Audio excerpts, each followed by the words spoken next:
Welcome to مہم کہانی. Please novel کو لائک کر دیجیے. اگر آپ نے ابھی تک چینل کو سبسکرائب نہیں کیا تو سبسکرائب کر دیجیے. بیل آئیکن کو بھی کلک کر دیجیے گا.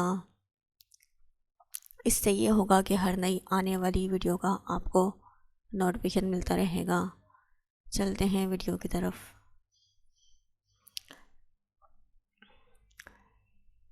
کالج روڈ پر ہی اس کی سرسری نظر ایک کنارے بیٹھی حمالہ پر پڑی تو بے ساختہ بریک پر پاؤں رکھا.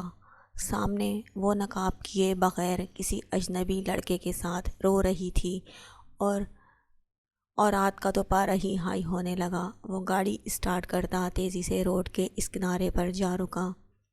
گاڑی کے ٹائروں کی تیز چرچراہٹ پر وہ لڑکا اچھل کر سیدھا ہوتا اس طرف دیکھنے لگا. اوراد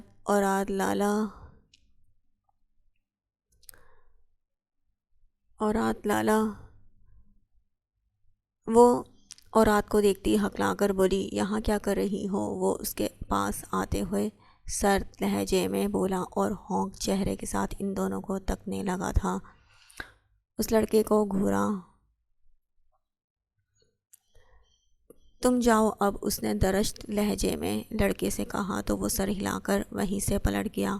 لالا میری طبیعت خراب، وہ کپکپاتی آواز میں بولتی زمین پر جھکی ہوئی تھی. اور رات لب بھینچ کر آگے بڑھتے ہوئے اس پر جھکا اور اسے سہارا دے کر کھڑا کیا. اس کی چادر کھینچ کر اس کے چہرے پر گھونگھٹ کی طرح پھیلاتا اسے احتیاط سے سہارا دیے گاڑی میں بٹھانے لگا. ڈرائیونگ سیٹ سنبھال کر اس نے گاڑی اسٹارٹ کر کے روڈ پر ڈالی. وہ لڑکا کون تھا؟ اس نے ترچھی نظر حمالہ پر ڈال کر پوچھا. وہ چادر چہرے سے ہٹاتی سمٹ کر بیٹھی اونگ رہی تھی. پتہ نہیں، نقاہت بھری آواز میں جواب آیا. اور رات کا دماغ گھوم گیا. وہ بالکل ہی انجان لڑکا اس مزے سے حمالہ کا چہرہ دیکھ رہا تھا اور وہ لاپرواہی سے بیٹھی تھی. اور رات کا دل جل کر راکھ ہو گیا. روڈ پر کیا کر رہی تھی؟ کالج سے کیوں نکلی؟ اندازہ ہے کیسے حالات ہیں؟ وہ لڑکا کیا کر رہا تھا تمہارے پاس؟ کچھ ہو جاتا پھر؟ وہ سخت لہجے میں بولتا چلا گیا. حمالہ کی خاموشی پر نظر گھما کر اسے دیکھا تو وہ سر شیشے سے ٹکائے نیند کر رہی تھی. اور رات نے ہاتھ بڑھا کر اس کی چادر کے اوپر سے اس کی پیشانی پر رکھا تو گرماہٹ محسوس کر کے گاڑی کا رخ ہاسپٹل کی طرف کر لیا. لالا گاڑی روکیں جلدی، وہ یکدم نیند سے جاگتی کپکپاتی آواز میں بول رہی تھی. کیوں؟ کیا کام ہے؟ اور رات نے ماتھے پر بل ڈال کر اسے دیکھا. حمالہ کا جی متلا رہا تھا. وہ اورات کے بازو پر ہاتھ مارتی اسے گاڑی روکنے پر مجبور کر گئی. ڈور کھولیں. حمالہ کی حالت خراب ہونے لگی. اور رات نے بے ساختہ ڈور ان لاک کیا. وہ ڈور کھول کر بھاگتی ہوئی پھر سے روڈ کنارے کچھ دور تک جا کر گھٹنوں کے بل زمین پر بیٹھ گئی. یہ کیا کر رہی ہو؟ کیا ہوا ہے؟ اور رات اسے دیکھ کر حیرت زدہ ہو گیا. گاڑی سے اتر کر اس کے پیچھے گیا. وہ سجدے میں جھکی وامٹ کر رہی تھی. وہ پریشان ہو گیا. جھک کر اس کی پشت سہلانی چاہی مگر ہاتھ روک گیا. وہ اس پر ایسا کوئی حق نہیں رکھتا تھا. اس نے ابراہیم کو کال بلا کر پریشان نظر حمالہ پر ڈالی. وہ وامٹ کر کر کے بے حال ہو رہی تھی. لالا کوئی لیڈی ڈاکٹر بھیج سکتے ہیں عیسیٰ چاچو کے گھر؟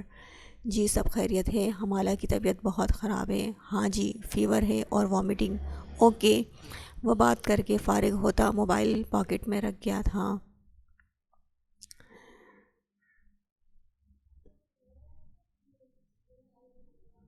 حمالہ اپنی ڈھال سی ہوئی بیٹھی تھی اور رات نے آگے بڑھ کر اسے سنبھالا تو وہ اس کے حصار میں ہی سمٹ گئی. وہ مشکل میں آ گیا. حمالہ گھر چلو، چیک اپ کروا کر ریسٹ کرنا. اس نے نرمی سے سرگوشی کرتے ہوئے اسے کھینچ کر اٹھانا چاہا مگر وہ خود کو چھڑواتی جمی رہی. ابھی نہیں، مجھے وامٹ ہوئی ہے. وہ نفی میں سر ہلاتی بڑبڑا رہی تھی. اور رات نے خفت سے ارد گرد گزرتے لوگوں کو دیکھا اور زبردستی کھینچ کر اسے گاڑی میں لے جا کر بٹھانے لگا. وہ بری طرح کپکپا رہی تھی. اور رات تیزی سے گاڑی میں بیٹھتا اسپیڈ بڑھا گیا. وہ اپنی ذات میں محدود رہنے والا لڑکا ایک چھوٹی سی لڑکی کی فکر میں بے حال ہو رہا تھا. الہام نے جھجک کر دروازے پر دستک دی تو کچھ ہی دیر بعد دروازہ کھول کر وہ سامنے آئی۔ آپ کو لینے ڈرائیور آیا ہے، شاید ابراہیم لالا نے آپ کو بتایا ہو، آپ کو حویلی جانا ہے۔ الہام نے نرمی سے اسے مخاطب کیا تو وہ سر ہلا گئی۔ سنیں، کیا باہر وہ بھی موجود ہیں؟ وہ جھجک کر پوچھتی۔ الہام کو کافی گھبرائی ہوئی لگی تھی۔ جی کون؟ ابراہیم لالا تو ہاسپٹل سے نہیں آئے ابھی؟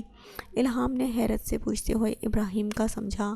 نہیں، وہ بڑے خان صاحب، میں ان کی موجودگی میں باہر نہیں نکل سکتی، وہ پہلے ہی مجھ پر بہت غصہ ہیں، وہ پریشان سی بول رہی تھی۔ الہام ٹھٹک کر اسے دیکھنے لگا۔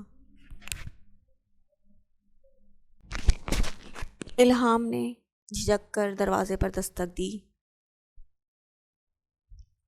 تو کچھ ہی دیر بعد دروازہ کھول کر وہ سامنے آئی۔ آپ کو لینے ڈرائیور آیا ہے، شاید ابراہیم لالا نے آپ کو بتایا ہو، آپ کو حویلی جانا ہے۔ الہام نے نرمی سے اسے مخاطب کیا تو وہ سر ہلا گئی۔ سنیں، کیا باہر وہ موجود ہیں؟ وہ جھجک کر پوچھتی۔ الہام کو کافی گھبرائی ہوئی لگی تھی۔ جی کون؟ ابراہیم لالا تو ہاسپٹل سے نہیں آئے ابھی؟ الہام نے حیرت سے پوچھتے ہوئے ابراہیم کا سمجھا۔ نہیں، وہ بڑے خان صاحب، میں ان کی موجودگی میں باہر نہیں نکل سکتی، وہ پہلے ہی مجھ پر بہت غصہ ہیں، وہ پریشان سی بول رہی تھی۔ الہام ٹھٹک کر اسے دیکھنے لگا۔ بڑے خان صاحب؟ وہ زیر لب بڑبڑاتا ناسمجھی سے یہاں دیکھنے لگا۔ اس کی نظر میں ان تین بھائیوں کے علاوہ یہاں کوئی بڑا نہیں رہتا تھا، اور سب سے بڑا تو خان ابراہیم خود تھا۔ خان رباز کبھی کبھی رکتا تھا، اور اس لڑکی کے ہوتے ہوئے وہ یہاں ایک دن بھی نہیں رکا۔ پھر بڑے خان صاحب کون تھے؟ اس وقت گھر پر کوئی نہیں ہے سوائے میرے، آپ جلدی سے آ جائیں، حویلی جاتے ہوئے دیر نہ ہو جائے۔ الہام سمجھ نہیں سکا وہ کس کی بات کر رہی ہے، مگر اسے نرم لہجے میں سمجھایا۔ اس کی کم عمری کی وجہ سے الہام کو اس سے بہت ہمدردی محسوس ہو رہی تھی۔ جی ٹھیک ہے، وہ فرما برداری سے سر ہلاتی کمرے میں بند ہو گئی۔ وہاں سے پلٹ کر جاتے الہام کی نظر سامنے ہال میں لگی اورات کی اندلاج تصویر پر پڑی تو یکدم چونک گیا۔ اس کے دماغ میں جھماکا سا ہوا۔ بڑے خان صاحب، وہ بڑبڑا کر کہا لگا گیا۔ اب کوئی شک نہیں رہا تھا، وہ خان اورات کو ہی بڑے خان صاحب بول رہی تھی۔ اندر کمرے میں حمینہ اپنی کمزور سی بیٹی کو تیار کرنے لگی۔ ڈاکٹر ابراہیم نے ان دونوں ماں بیٹیوں کی ضرورت کے سامان کا ایک ڈھیر لگا دیا تھا۔ وہ ایک بیگ میں سارا سامان ڈالتی سوچ میں مبتلا تھی۔ نہ جانے آگے زندگی کیسی ہونے والی تھی، ڈاکٹر ابراہیم کے گھر والے جانے کیسے ہوں گے۔ وہ اپنا گھر ہوتے ہوئے بھی بے گھر ہو گئی تھی۔ اپنا سامان سمیٹتی وہ بڑی سی چادر اوڑھے باہر نکلی تو متلاشی نظریں یہاں وہاں گھمائیں۔ شاید اس کا محسن گھر آ چکا ہو، شاید ایک نظر اسے دیکھ سکے۔ گاڑی میں بیٹھ کر روانہ ہو جانے تک وہ منتظر رہی تھی۔ ابراہیم سامنے نہیں آیا تھا، نہ وہ مل سکی، نہ ہی شکریہ بول سکی تھی۔ گاڑی آگے بڑھ گئی۔ اس نے الوداعی نظر اس شاندار گھر پر ڈالی اور شیشے سے سر ٹکا دیا۔ اس کی زندگی سفر بن گئی تھی۔ کاش اس کے ساتھ وہ حادثہ پیش نہ آیا ہوتا، کاش وہ دوستوں کی باتوں میں آ کر گھر سے دور نہ جاتی۔ اپنے دردناک ماضی کو سوچ کر حمینہ کی آنکھیں بھر آئی تھیں۔ ماضی، وہ اس کالج میں پہلا سال تھا، اس کا ابتدائی عمر کے لمحات تھے۔ اسے بھی باقی لڑکیوں کی طرح لگنے لگا تھا کہ وہ ابھی اسکول گرل نہیں رہی تو جوان ہو گئی ہے۔ کالج میں پہلے ہی سال ٹرپ جانے کی بات ہوئی تو وہ مایوس ہوئی۔ اس کا باپ نہیں تھا، اس کے بھائیوں نے اسے باپ بن کر ہی پالا تھا، مگر انہوں نے چھوٹی بہن کو پہلے ہی گھر کے اصول باور کروا دیے تھے۔ وہ گھر والوں کے بغیر کہیں نہیں جا سکتی تھی۔ بس ایک رات کی بات ہے مینا، صرف ایک رات کے لیے منا لو، ہم ایک رات اسٹے کریں گے، مزہ آئے گا۔ مگر اس کی دوستیں پرجوش تھیں، وہ بھی مچلنے لگی۔ وہ بھائیوں کو منانے کے لیے بے چین ہو گئی، منت کی، التجا کی، رو کر دیکھ لیا اور بھوک ہڑتال کر لی۔ وہ پہلی بار کچھ منوانے کے لیے بھائیوں سے ضد کر رہی تھی اور اس نے منا لیا تھا۔ وہ حمینہ کی زندگی کی سب سے سنگین غلطی تھی۔ کاش میں اس ٹرپ پر نہ جاتی، کاش وہ کاش اب اس کے دل میں پنجے گاڑ بیٹھا تھا۔ ٹرپ پر دوستوں کے ساتھ گانے گا کر کھلکھلا کر جانے والی حمینہ کو وہیں رات کے وقت گیم میں دوستوں نے گیسٹ ہاؤس سے کچھ دور بھیجا۔ تمہیں بس اس درخت کو ہاتھ لگانا ہے اور لوٹ آنا ہے۔ آج ثابت کرو تم بہادر ہو اور اکیلے اندھیرے میں جانے سے نہیں ڈرتی۔ اسے اکسایا جا رہا تھا اور وہ مان گئی۔ یہی تو اس کی سب سے بڑی غلطی تھی۔ اسے کہہ دینا چاہیے تھا اپنی حفاظت کرنے والی اور راتوں کے اندھیرے میں اکیلے دور نہ جانے والی لڑکیاں ہی بہادر ہوتی ہیں۔ وہ مان گئی اور اس کے وہ قدم اسے ذلت کی طرف لے گئے تھے۔ اس رات گیسٹ ہاؤس سے دور جنگل میں موجود عیاش لڑکوں کے ٹولے نے چاند کی روشنی میں دمکتے شفاف چہرے والی حمینہ کو اکیلا پا کر دبوچ لیا تھا۔ اس کا احتجاج، واسطے اور کوششیں رائگاں گئی تھیں۔ کم سنی میں ہی اس کی عزت دار ہو گئی تھی۔ دوستیں منتظر رہیں مگر اسے بہادری کا ٹیگ دینے والی ایک بھی لڑکی اس رات حمینہ کے لیے جنگل میں جانے کے لیے تیار نہیں ہوئی تھی۔ صبح کا اجالا پھیل گیا۔ ٹیچر نے حمینہ کا پوچھا تو اس کے ساتھ کھیلنے والی لڑکیوں نے ڈر کر بے خبری کا اظہار کر دیا۔ حمینہ کو ہر جگہ تلاشا گیا۔ وہ نیم جان جنگل میں پڑی ہوئی ملی تھی۔ اسے اٹھا کر ہاسپٹل لے جایا گیا۔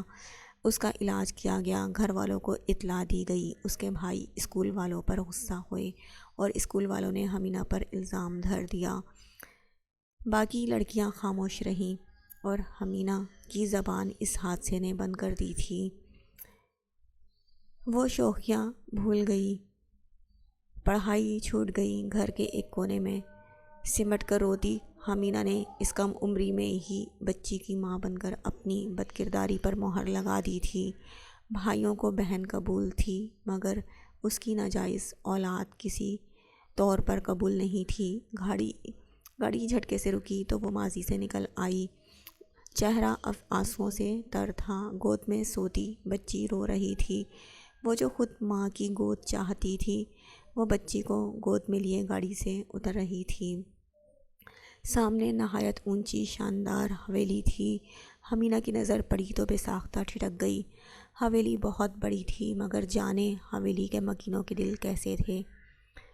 ایقان کے مسئلے کی وجہ سے پریشانی کا شکار رہی ہے۔ عیسیٰ جی نے سمجھایا بھی تھا کہ بچوں کا کیا لینا دینا، کچھ وقت بعد سب ٹھیک ہو جائے گا، مگر حمالہ اس معاملے میں بہت حساس ہے۔ پوروا اس کے سامنے جوس رکھتے ہوئے تعصب سے بتا رہی تھی۔ ان کے ایگزامز ختم ہو گئے نا، بس حویلی بھیج دیں دونوں کو۔ اور رات نے ایک نظر سامنے بیٹھی علیحہ کو دیکھ کر کہا، جبکہ عثمان روم میں پڑی حمالہ کے پاس بیٹھ گئی تھی جسے ڈرپ لگی ہوئی تھی۔ ہاں بھیج دیں گے، میں چاہتی تھی یہاں کچھ آؤٹنگ کرواتے، پیپرز کی ٹینشن کے بعد کچھ ریلیکس ہو جاتی۔ پوروا تعصب سے بول رہی تھی، نہیں ابھی ہمارے حالات آؤٹنگ افورڈ نہیں کرتے۔ حمالہ کی طبیعت بہتر ہو جائے تو بابا کو بتا دیجیے گا، وہ ادب خان انکل کو بھیج دیں گے۔ اور رات نے سنجیدگی سے کہتے ہوئے ہینڈ واچ پر ٹائم دیکھا۔ اور رات بالکل جانے کا مت سوچنا، کھانا ریڈی ہے، کھانا کھا کر جانا، تمہاری وجہ سے ڈنر جلدی تیار کروایا ہے۔ پوروا نے اس کے انداز سے سمجھ لیا تھا وہ جانا چاہتا ہے۔ لیٹ ہو جاؤں گا آنی، مجھے آفس میں کچھ کام ہے، وہ کچھ جلد بازی سے بولا تھا۔ پوروا نفی میں سر ہلا گئی، بس تھوڑی دیر لگے گی۔ پوروا اٹھ کھڑی ہوئی، میں ہیلپ کروا دیتی ہوں آپ کی۔ علیحہ بھی ان کے ساتھ چلی گئی۔ پوروا کے جڑواں بیٹے ترچھی نظروں سے ماں کو جاتا دیکھ کر اورات کی طرف متوجہ ہوئے۔ لالا آپ ہم سے پیار نہیں کرتے؟ فاحد نے اورات سے سوال کیا۔ چہرے پر سنجیدگی چھائی ہوئی تھی۔ کیا مطلب؟ اورات نے ابرو چڑھا کر سوال کیا۔ جب سے آئے ہیں ایک بار بھی ہمیں نہیں دیکھا، بات نہیں کی، پیار بھی نہیں کیا۔ محیط ایموشنل ہو رہا تھا۔ میں جانتا ہوں تمہیں میرے دیکھنے نہ دیکھنے کی فکر نہیں ہے، بٹ سوری میں جلدی میں تھا تو چاکلیٹس نہیں لا سکا تمہاری۔ اورات نے سینے پر بازو لپیٹتے ہوئے انہیں جتاتے لہجے میں جواب دیا، او کم آن لالا، وہ تو عثمان آپی کی فریج میں کافی ساری پڑی ہوئی ہیں۔ محیط نے رازداری سے بتایا، اور ہم ڈیلی وہاں سے تھوڑی تھوڑی نکال لیتے ہیں۔ فہد ہنس رہا تھا۔ کمرے سے نکلتی عثمان نے اس کی بات سنی تو صدمے سے چیخی، وہ دھپ دھپ کر کے کچن میں جاتی ماں کے سر پر چیخ رہی تھی۔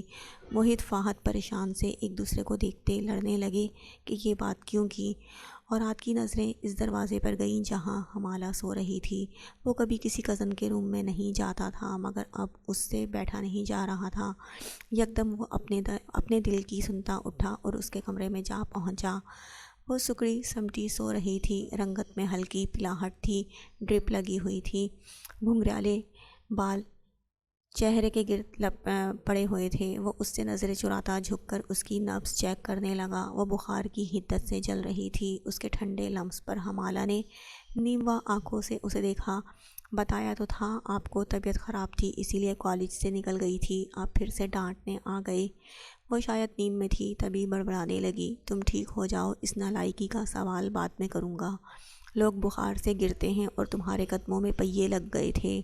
وہ ماتھے پر بل ڈال کر بول رہا تھا، میں ہمالہ داور خان ہوں، لوگ نہیں جو گر جاتی۔ وہ یقیناً بخار میں اپنی کنڈیشن اور سامنے والے بندے کو بھول بیٹھی تھی، اور رات نے داد دینے والے انداز میں ابرو چڑھا کر اسے دیکھا اور خاموشی سے پلٹ گیا۔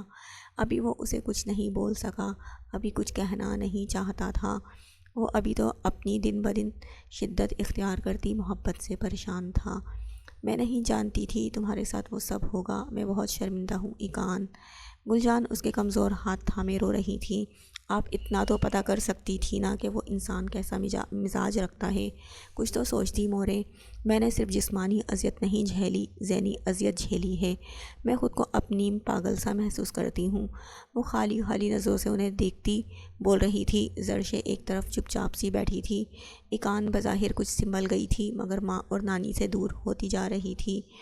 ایقان، ایسا نہیں کہتے میرے بچے، اللہ سب اچھا کرے گا، مایوس کیوں ہوتی ہو؟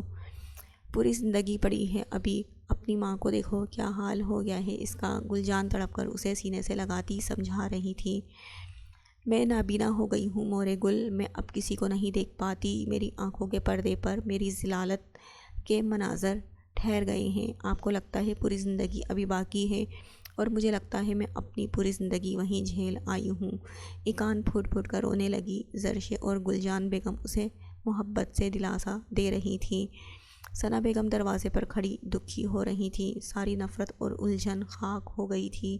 ایقان کی حالت دیکھتی تھی تو اپنا آپ مجرم لگتا تھا۔ کیا وہ معصوم لڑکی نفرت کے قابل تھی؟ جب سے آئی تھی وہ روزانہ اس کے دروازے پر آتی تھی، رکتی تھی اور پلٹ جاتی تھی، نہ معافی مانگتی نہ تسلی دے سکی۔